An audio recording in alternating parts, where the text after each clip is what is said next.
Vamos falar hoje sobre filhos que mentem. Como lidar com filhos que mentem?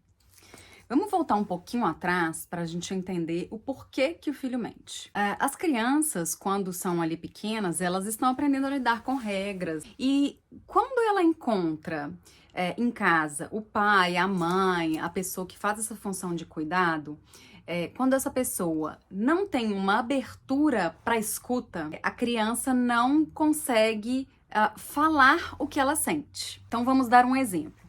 A criança bateu no coleguinha e para pegar o brinquedo que ela estava brincando. A criança tem essa impulsividade e também tem esse egocentrismo. Quando ela bateu no coleguinha, a professora falou, né, com os pais, é porque ele bateu no colega para pegar o brinquedo e etc. Chega em casa, os pais perguntam, filho, o que aconteceu? Você bateu no seu colega? E aí a criança começa a contar, ele pegou meu brinquedo. E aí ele já começa a ser reprimido. Porque você não pode bater no colega, você agiu mal, tá errado. Você não pode fazer dessa forma, não pode bater no colega, você precisa se resguardar, você precisa segurar seus impulsos. E a criança, com a sua verdadeira fala e com o verdadeiro sentimento que ela coloca pra fora através de palavras, ela quer atender à expectativa dos pais. A expectativa dos pais, muitas vezes, é de que a criança seja quietinha, obediente, não dê trabalho, deixe os pais conversarem, deixe os pais fazerem as coisas, não mudar a rotina dos pais. Isso é ser uma criança boazinha. Porém, para essa criança ser boazinha, ela precisa abdicar do que ela tem de instinto infantil, que é o movimento, que é a fala alta, que é fazer bagunça, que é explorar. E quando os pais demonstram, ali nesse exemplo que eu dei, que tá errado, né, filho, você não pode bater no colega, e quando ela foi dizer que, eu bati porque ele pegou meu brinquedo, eu reprimi, e a criança, ela não vai mais contar. Ela acreditou ali nesses pais que acolheriam, né, deveriam acolher, porém, não foi o que aconteceu, né, os pais, eles reprimiram. Não devemos reprimir as crianças? Não é isso, gente. A gente precisa ensinar o que é certo e errado. Porém, a gente precisa escutar com o coração aberto. E o que é escutar com o coração aberto? É a gente deixar que a criança termine de falar, verbalizar que entendemos como ela se sente, porque a gente já se sentiu assim alguma vez na vida. Podemos dar o nosso exemplo. Filho, eu me senti assim uma vez que seu pai não estava querendo sair para algum lugar, a mamãe não gostou da posição, e aí eu fiquei triste, eu falei alto. E dá algum exemplo de quando você se sentiu ali frustrado e etc. Quando a criança se sente verdadeiramente escutada, o que acontece? Ela sente que aquele porto seguro, que aquele lugar tem segurança psicológica. Então, ela pode abrir seus sentimentos, ela pode falar o que sente. Mamãe, eu não gosto do meu colega, ele é muito chato, eu odeio ele. E aí, quando muitas vezes os pais escutam essa forma de falar, eles já colocam no semblante. Sério, filho, você odeia ele? Mas odiar é uma coisa muito feia. Então, tudo isso é captado. Muitas vezes eu posso falar, é mesmo, filho? Eu tô escutando com o meu coração ou eu estou escutando julgando? O nosso julgamento, ele é muito prejudicial para os nossos filhos. A gente precisa escutar com abertura, escutar ativamente e mesmo que não seja a resposta que a gente quer ouvir, a gente agradecer porque esse filho está trazendo para o ambiente familiar, porque é ali que você vai falar de aprendizados. Então, uma criança que mente, muito provavelmente, ela está sendo muito reprimida nos seus sentimentos. Ela pode sentir o que ela está sentindo?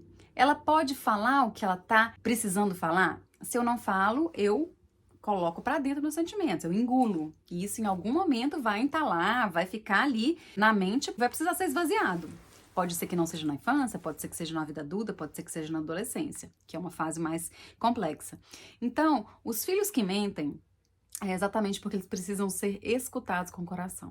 Eles precisam ser ouvidos e acolhidos. Então, numa live que eu fiz com uma psicóloga, ela estava falando do filho adolescente. Que o filho foi lá contar que usou droga. Então, ela poderia muito bem falar, Nossa, que absurdo! Você tá de castigo, você não vai mais sair, você tá proibido, vou te mandar pra um intercâmbio. Porém, o que ela disse foi exatamente o contrário. Ela pensou, né? Eu me sinto agradecida pelo meu filho vir me contar. Por quê? Se ele não contasse pra mim, muitas vezes ele poderia continuar usando ou contar pra outros colegas, pra pessoas na rua. Então, se eu sinto que o ambiente da minha casa é confiável, né, que eu consigo me abrir, eu vou continuar me abrindo. Se eu não consigo, porque existe uma barreira de comunicação, eu vou mentir. Experimenta falar para uma criança: engole esse choro. Não chora mais, vai pro castigo. Essa criança não vai chorar mais. Ela vai chorar, mas assim, ela não vai querer chorar na sua frente. Ela vai se sentir encabulada por chorar na sua frente, desajustada. Então a gente precisa escutar com o coração essas crianças que muitas vezes elas podem estar mentindo porque precisam ser acolhidas no seu sentimento. E vocês podem explorar o sentimento dessa criança. O que você está sentindo? Como que você nomeia esse seu sentimento? A primeira coisa que a gente precisa fazer é nomear o sentimento. E muitas vezes nós adultos também não nomeamos os nossos. A gente tem uma dificuldade de lidar com os nossos sentimentos, quanto mais com as crianças. E eu queria deixar claro aqui que a gente sempre erra no intuito de acertar. Então, os pais, muitas vezes, aprendem a fazer dessa forma, só que eles têm a possibilidade de fazer diferente. Então, os pais precisam estudar mais sobre esse tema, escutar falar mais sobre educação consciente, buscar sobre educação dos filhos, porque é tão importante como o agir hoje vai refletir o comportamento do meu filho no futuro. Ele vai mentir, ele vai ser uma pessoa com conflitos internos, ou ele vai ser uma pessoa bem resolvida. Quando a criança ou adolescente buscam os pais para contar dos seus problemas, das suas angústias, a gente tem que se sentir seguro de que ele está tendo uma base estrutural forte. Quando busca fora, eu preciso rever, né? O que eu estou fazendo que não estão buscando a orientação familiar. Gostaria de falar para vocês do meu curso de educação parental, que tem todos esses temas. A gente fala sobre emoções, a gente fala sobre limites, a gente fala sobre conexão, a gente fala sobre como a gente lidar com os comportamentos desafiadores e como a gente trabalhar a implementação de comportamentos que vão evoluir para a criança ter um desenvolvimento satisfatório, para que ela tenha relacionamentos saudáveis no futuro. O meu curso de educação parental, ele tem um método, o método chama ECC, que é Educar com Consciência, e nesse método a gente passa por várias etapas. Primeiro eu encontro qual que é o meu estilo parental.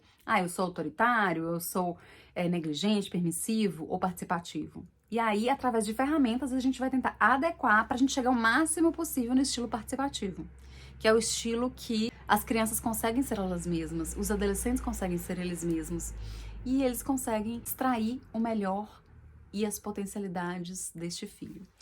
E eu convido vocês para conhecer meu método ECC, o meu curso de educação parental. O link está aqui nos comentários. Vem ver!